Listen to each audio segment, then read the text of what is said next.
Assalamualaikum warahmatullahi wabarakatuh. Saya Nina Trisna SPD, CGP Angkatan 9 dari SDN 09 Kota Baru, Kabupaten Dharmasraya. Pada video kali ini adalah praktek penerapan segitiga restitusi dalam menyelesaikan masalah yang dihadapi oleh siswa di sekolah saya. Segitiga restitusi adalah suatu proses dialog yang dijalankan oleh guru atau orang tua agar dapat menghasilkan murid yang mandiri dan bertanggung jawab. Pada segitiga restitusi ada 3 tahap yang harus dilakukan. Yang pertama, menstabilkan identitas. Yang kedua, validasi tindakan yang salah. Dan yang ketiga, menanyakan keyakinan. Pada tahap menstabilkan identitas, itu berdasarkan prinsip membuat kesalahan adalah bagian dari proses pembelajaran dan menggeser identitas gagal ke identitas sukses.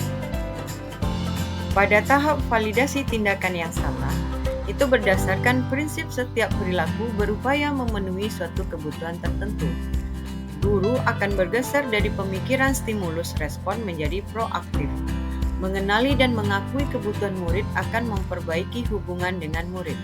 Pada tahap menanyakan keyakinan, murid akan diberi pertanyaan-pertanyaan bermakna untuk memunculkan motivasi secara intrinsik, mampu mengaitkan keyakinannya dengan tindakan yang salah. Kasus pertama, Cahaya sering datang terlambat sehingga banyak pelajaran yang tertinggal. Ibu dapat informasi dari guru piket, katanya Cahaya sering datang terlambat.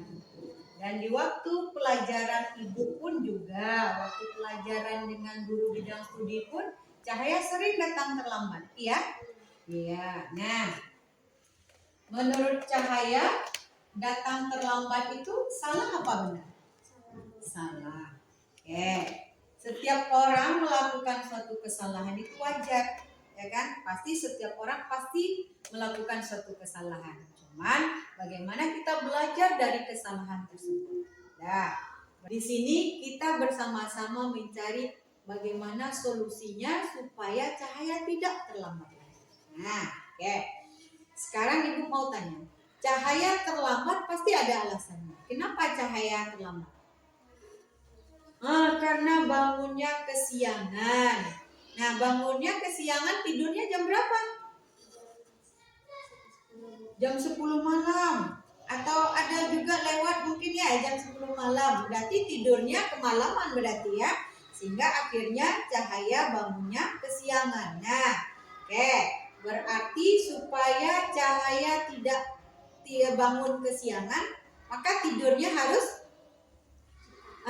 jadi bagaimana supaya Cahaya tidak tidur bangun kesiangan, berarti tidur cepat. Adakah usaha lain yang bisa Cahaya lakukan supaya Cahaya bisa tidur atau bangun lebih cepat?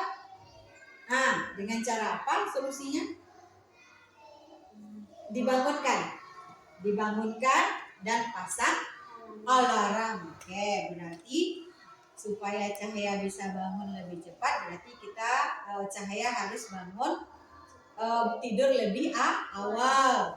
Siapakah yang bisa membantu Cahaya supaya Cahaya bisa bangun lebih cepat untuk bangunnya? Ibu, berarti ibu. Nah, berarti di sini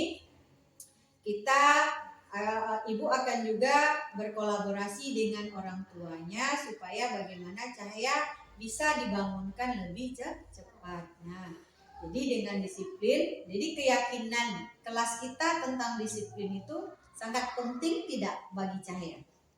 Penting. Kenapa? Karena kita dengan disiplin, maka kita bisa menghargai waktu.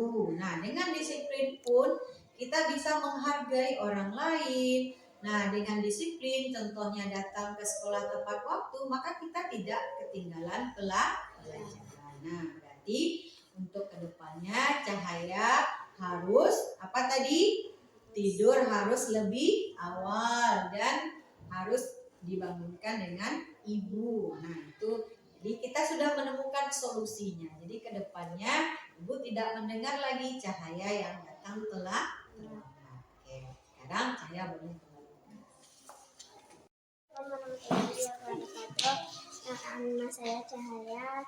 kelas 5, saya mengucapkan terima kasih kepada Ibu karena ajak diskusi untuk mencari solusi supaya saya tidak terlambat lagi, yaitu saya harus tidur lebih cepat dan minta dibangunkan oleh Ibu. Kasus kedua, Arika tidak terima ia dituduh merusak kalkulator Wikel sehingga ia marah dan bertengkar. Arika, Ibu dapat kabar tadi katanya Arika di jam istirahat bertengkar dengan temannya, ya? Iya. Nah, apa masalahnya sampai Arika bertengkar dengan teman? Saya dituduh merusakkan kalkulator teman, padahal tidak. Terus, apa yang Arika lakukan? Meminta meja dan memarahkan teman karena saya kesal sekali. Oh, oke. Kalau ibu pun di posisi Arika, pasti ibu melakukan hal seperti itu. Pasti ibu juga marah. Kenapa? Karena kita dituduh tanpa ada bukti. Dan kita sebenarnya juga tidak melakukan. Cuman, menurut Arika, tindakan yang Arika lakukan itu sudah tepat atau salah? Salah. Nah, apakah tindakan yang dilakukan oleh Arika, apakah sudah tepat dengan keyakinan kelas kita? Keyakinan kelas mana yang sudah kita langgar? Saling menghargai antar teman. Saling menghargai antar teman. Nah, menurut Arika, apakah saling menghargai dan menghormati antar teman itu penting? Penting sekali. Nah, jadi kalau itu penting, maka kita harus mencari solusi bagaimana supaya Arika di saat marah dan di saat emosi tidak sampai melakukan hal-hal yang di luar batas, ya kan? Nah, bagaimana caranya? Kita cari solusinya bersama-sama supaya Arika tidak bertengkar dengan temannya. Nah, kalau menurut Arika itu penting menghargai dan menghormati teman, menurut Arika bagaimana caranya supaya Arika tidak marah ke teman? Meminta maaf. Terus? Terus apa lagi? Terus apa lagi? Nah, supaya kita tidak terpancing emosi, apa yang harus kita lakukan? Apa yang harus Arika lakukan? Bersabar. Terus bersabar. Nah, berarti untuk kedepannya Arika harus selalu bersabar. Kalau seandainya tersinggung sama teman, maka bisa kita bicarakan dengan baik. Nah, jadi sangat bagus sekali tindakan yang Arika lakukan untuk kedepannya. Jadi tetap semangat supaya besok belajar tidak ada lagi bertengkar. Silakan. Assalamualaikum warahmatullahi wabarakatuh. Perkenalkan, nama saya Arika Fatina dari kelas 5.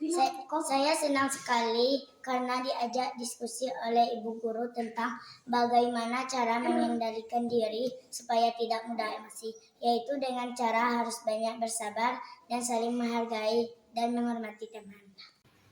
Terima kasih telah menyaksikan video ini.